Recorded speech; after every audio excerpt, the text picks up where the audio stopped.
maqaa Waliif albama waggaa filatamaa Surraati baga gammadde sirboota aadaa Oromoo bifa ammayyaatiin hojjechuudhaan dinqisifannaa guddaa argatee jira. Surraati baga gammadde. Tole galatoomii baga gammadde siin jenna irra deebine. Mee maal sitti dhaga'ama guyyaa irraa kana injifannoo badhaasa Haacaaluu Marsaa 3ffaa si qaqqabee jira? Tolaa isiniif gammadu baay'ee natti tolee jira hojii kana itti dhamaatee hojjetaa hojiin albamaa baay'ee hojii dadhabsiisaadha. Awaardiin kun immoo sana recognize godhee especially hojiin itti bobba'ee jiru kun immoo xiqqoo ishee baay'ee sin baratamin jira. Sun gaafa ilaalu baay'ee gammachuu guddaatu natti dhaga'ama. Gammachuu keenya miira beektan sanaa wajjinis xiqqoo ishee wal nu jalaa maka malee baay'een gammadee jira. Meeqa albeema guutuu filatamaa bara kanaatiin kanatti injifatte hojiin kun dhamaatii agamii sitti fudhate? Hojii egaa isa qofa hojjechaa waan hin tureef hojii dileellee waan jiruuf hojii waggaa 3-4 natti fudhateera xumuruudhaaf honestly waggaa tokko ta'eera erga gadhiifame waggaa 3-4 hin jedhamu yeroo xumuruudhaaf kan natti fudhate tiraakii 12 qaba kana ture gammadeen jira. Maaliif sirba ammayyaa irratti xiyyeeffatte yookaas immoo albeema kee baay'een isaa sirboota ammayyaati? Egaa waltajjii irratti illee jedheen jira ani xiqqoo ishee muummee kana irratti afaan Oromootiin ijoollee baay'ee hin qabnu nama muraasatu jira.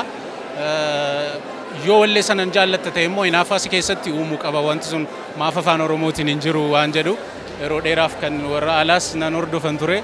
So afaan keenyaan gaafa hojjetamu maal fakkaata isa jedhu ilaaluun barbaade ofuma koofiyyuu jechuudha. So gama kanaan ofii koofis cimee hojjedhe ijoollee kan biroos horachuun barbaada. Artichi artii addunyaa irratti beekamaadha wanna baay'eedhaan life style ta'eera amma artiimarra darbee jechuudha. So afaan Oromootiin raappiin akka dagaagu gochuuf gara fuulduraatti illee sana irratti fookas godha. Meeqa guyyaa irraa kana badhaasa Haacaaluuti kanatti injifattee jirtu. Haacaaluu irraa muuxannoo nati qooddatte hojii artii keessatti maal?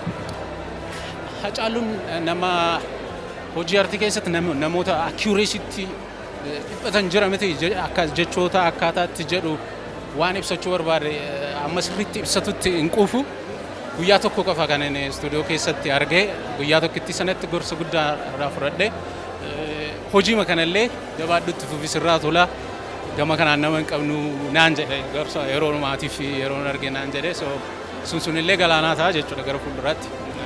Yeroo taanu maaliin si eegna? Muummee kanaan ta'e gosuma kanaan ta'e garuu hojiilee kan biroo nan hojjedha. Hojii hedduun harkaa qaba jechuun kan stuudiyoon seenu hojii baay'ee eeguu dandeessu. Honestly yoon akkasiin jedhe nan soba sadarkaa kanatti albama tokkoffaa kootiin Waliif hojjedhee badhaasa akka afaan Oromootti jiran lama argadha jedhee yaadeera yoon siin jedhe iddoo keessanitti deebi'a.